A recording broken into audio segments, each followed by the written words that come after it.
The Great Pyramid of Giza has been standing in the Egyptian desert for somewhere between 4,000 and 5,000 years.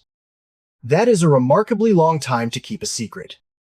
Yet, if you sit with the raw archaeological data long enough, if you truly evaluate the physical architecture, a profound mathematical gap begins to emerge.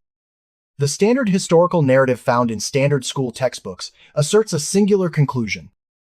We are told that around 2550, before Common Era, the Egyptian pharaoh Khufu ordered the construction of this monument as a royal tomb.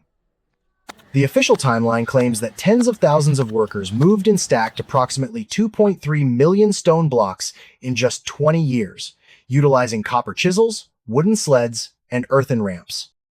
On the surface, it sounds like a reasonable story, and parts of it are undoubtedly true. But when serious researchers look for the primary administrative evidence from the actual time of construction, the record becomes surprisingly thin.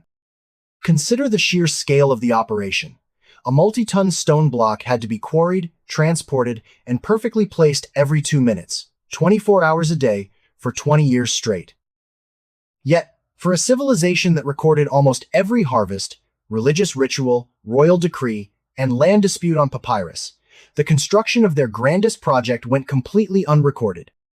There are no surviving inscriptions from Khufu's era that clearly state he built this specific pyramid, nor are there any administrative documents listing the massive workforce or the logistics involved.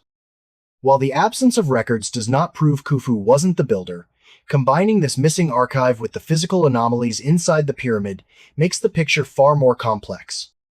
Every other royal tomb discovered in Egypt has a highly recognizable profile. They feature vibrant hieroglyphic inscriptions glorifying the pharaoh, painted walls depicting the journey into the afterlife, and numerous grave goods meant to accompany the king. The Great Pyramid possesses absolutely none of that identifying material. Inside the so-called King's Chamber sits a large, completely plain granite coffer. There is no lid, no inscriptions on the walls, no burial artifacts of any kind, and absolutely no biological trace or fragmentary remains of a pharaoh. Mainstream Egyptologists generally explain this by suggesting the tomb was thoroughly looted in antiquity. While tomb robbery was rampant throughout ancient history, even heavily looted Egyptian tombs leave behind broken fragments of grave goods, wall inscriptions, and permanent paint layers that identify the owner. The interior of the Great Pyramid is entirely blank, standing as a stark, monochromatic enigma of precision engineering. Beyond the historical record, the physical structure itself presents questions that grow more interesting from a scientific standpoint. According to geographic surveys archived by organizations such as the National Geographic Society, the Great Pyramid is aligned to true north with a margin of error of just 0.05 degrees. That is an extraordinary accuracy that several modern buildings surveyed with GPS and laser equipment struggle to achieve. Furthermore, the base of the pyramid, covering 13 acres of desert bedrock, is level to within just 2 centimeters across its entire surface. This is not rough, ancient construction. This is high-level precision engineering. Inside the structure, particularly within the granite-lined King's Chamber, researchers have documented material anomalies that do not sit comfortably with the copper tool's narrative. Granite is an extremely hard stone, rating a 6 to 7 on the Mohs scale of mineral hardness. Copper, the primary metal available to Bronze Age Egyptians, is significantly softer, rating at just 3 on the same scale. As a matter of basic materials science, when a softer metal tool strikes a significantly harder igneous rock repeatedly, the tool deforms and wears down long before making a clean, precise cut. Mechanical engineers analyzing the granite work inside the pyramid have documented cylindrical drill cores through the solid rock that feature perfectly consistent, circular grooves. The rate of penetration required to leave these specific spiral markings implies a cutting force that challenges conventional explanations. While independent engineering conclusions are often debated by mainstream academics, the actual physical measurements of these drill cuts have never been convincingly refuted under controlled conditions. Several modern experiments conducted by independent research teams using authentic Bronze Age copper chisels and stone pounders have attempted to cut hard granite. The documented results show that the copper tools deteriorate rapidly, progress is minimal, and the refined precision seen inside the pyramid simply fails to emerge. This does not imply a supernatural explanation, but it does demonstrate that the conventional construction narrative contains an unresolved technological gap. There is also something small but persistently puzzling about the interior atmospheric conditions of the pyramid's deepest passages. Spaces that workers would have occupied for extended periods during construction show absolutely no traces of soot, smoke residue, or combustion byproducts on the limestone walls or ceilings. Anyone who has spent time analyzing ancient caves or historical tunnels where oil lamps or torches were burned knows what those light sources leave behind. The carbon staining is permanent, soaking deep into porous limestone and remaining visible for millennia. The interior of the Great Pyramid lacks this chemical footprint entirely. This implies that either the builders utilized a clean, non-combustible light source that left no smoke, or the internal spaces were entirely finished and sealed without extensive human presence inside them, neither of which maps neatly onto standard labor theories. In the early 1990s, a German engineer named Rudolf Gantenbrink was permitted to explore the narrow, 8-inch square shafts inside the Queen's chamber using a custom robotic camera. Long assumed to be basic symbolic passages leading nowhere, the robot traveled roughly 200 feet into the shaft before discovering a small limestone slab fitted perfectly into the tunnel, complete with two metal fittings resembling handles. The discovery of functional metal fittings inside a supposedly decorative shaft attracted worldwide attention from organizations like the Archaeological Institute of America. Shortly after, the investigation was paused by authorities, and nearly a decade passed before a team with National Geographic sponsorship returned to drill a small hole through the stone door. Behind it, the camera revealed a second, sealed stone slab just a short distance away, a second door that has never been opened or granted further access. This is not a matter of conspiracy, but a frustrating historical fact, especially since the technology to non-invasively scan that tiny space without causing damage has existed for years. Then, in 2017, a much larger discovery came to light. An international team of scientists used a cutting-edge technique called muon radiography to scan the interior density of the pyramid from the outside.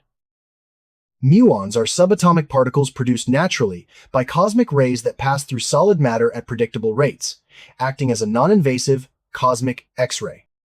As published in the prestigious peer-reviewed journal Nature, the scan revealed a previously unknown void located directly above the Grand Gallery. This massive empty space boasts dimensions that rival the known internal chambers of the pyramid, yet it features no visible entrance and no clear historical purpose.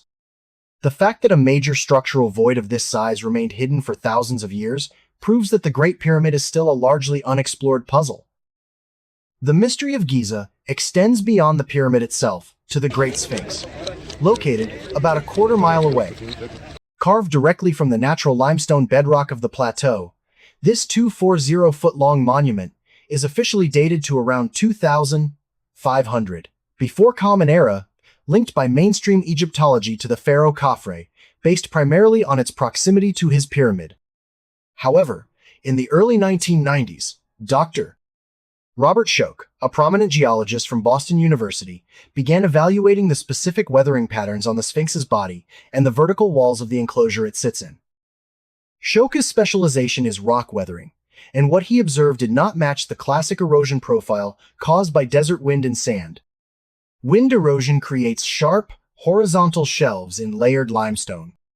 In contrast, the erosion on the lower body of the Sphinx is rounded, undulating, and deeply vertical, the unmistakable signature of precipitation-induced water erosion caused by prolonged and heavy rainfall working on the stone over an extended period. Schoch presented this geological analysis to the Geological Society of America, where his underlying observations received substantial backing from fellow geologists. The problem this introduces is immense. The Sahara Desert has not seen the kind of sustained, torrential rainfall required to produce that specific weathering profile since the end of the last ice age, approximately 10 to 12,000 years ago. If the geological argument is correct, it means either the Sphinx is considerably older than mainstream history accepts, or its lower body was carved from an existing, heavily weathered natural formation thousands of years before the 2500 before Common Era date. The standard academic response to this geological data has often been to point out that an older sphinx contradicts the established historical timeline, which is a logical circular argument rather than a scientific refutation. While alternative geological theories involving subsurface water or unique salt weathering have been proposed, they contain their own structural weaknesses, leaving the deep vertical rain channels of the Sphinx an open, unresolved debate. To further understand the timeline of the Giza Plateau, we must look up at the sky and evaluate the mechanics of the stars. In the 1990s, researchers noticed a subtle architectural choice in the layout of the three main pyramids of Giza that is difficult to dismiss as mere coincidence. The pyramids of Khufu, Khafre, and Menkaure do not sit in a perfectly straight line. The third, smaller pyramid of Menkaure, is distinctly offset to the east relative to the other two. When this specific ground arrangement is mapped against the night sky, it mirrors the three central stars of Orion's belt with striking geometric accuracy, including the precise alignment offset of the third star. However, the alignment does not form a perfect match for the skies of 2500 before Common Era. Due to a slow astronomical phenomenon known as axial precession, the gradual wobble of Earth's axis over a 26,000-year cycle, the positions of the stars shift very slowly across millennia. Calculations show that the ground layout of the Giza pyramids most precisely mirrors the celestial configuration of Orion's belt as it appeared in approximately 10,500 before Common Era. This represents the exact same deep historical window suggested by the independent water erosion data on the Great Sphinx. In ancient Egyptian religious cosmology, the constellation of Orion held supreme importance, representing Osiris, the deity of architecture, resurrection, and the eternal cycle of time. The proposition that the entire Giza complex was engineered to reflect a specific celestial anchor from the deep past has serious mathematical support, even if its implications challenge the conventional historical timeline. While critics point out that correlation does not equal causation, and that a set of 3 points can eventually match various star arrangements over a long enough timeline, this critique often overlooks the profound cultural significance of Orion in Egyptian cosmology and its remarkable convergence with independent geological data. Where does all of this raw evidence leave us? The honest answer is with far more open questions than popular history is usually willing to acknowledge. The Great Pyramid was executed with a physical precision that we cannot easily replicate using the basic tools its builders are historically assigned. Its interior features material evidence, precision drill cores, and total absence of soot and massive hidden voids documented by the journal Nature that invites further, open-minded scientific exploration. The Great Sphinx beside it displays geological weathering that continues to spark serious debate among geologists regarding its age, while the layout of the entire plateau suggests an advanced understanding of celestial mechanics and axial precession. None of this definitively proves the existence of a lost civilization, nor does it mean that mainstream history is wrong in every particular. But it does mean that the settled, confident story many of us learned in school functions more like a working hypothesis than an absolute, proven fact. A working hypothesis that discourages further research or treats open questions as entirely settled is simply not good science. The Giza Plateau contains physical answers about human history that are genuinely important. Today, we possess the satellite imagery, ground-penetrating radar, and non-invasive scanning technology to look for those answers carefully, responsibly, and without damaging the heritage of humanity. What is required is the institutional willingness to ask the questions. These stone monuments have been standing for 5,000 years, and they will likely stand for another 5,000. The question is whether we will spend that time merely defending what we think we know, or actually trying to find out. If you value a careful, fact-based exploration into the structural mysteries of our shared past, take a moment to interact with this content. Who do you believe engineered the layout of the Giza Plateau? Was it an unrecorded technological leap of the Old Kingdom, or is it the legacy of a much older chapter of human history? Share your logical, data-driven analysis in the comments below.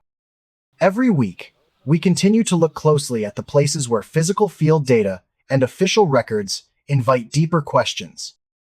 Until next time, stay safe, keep analyzing the data, and never stop exploring the truth.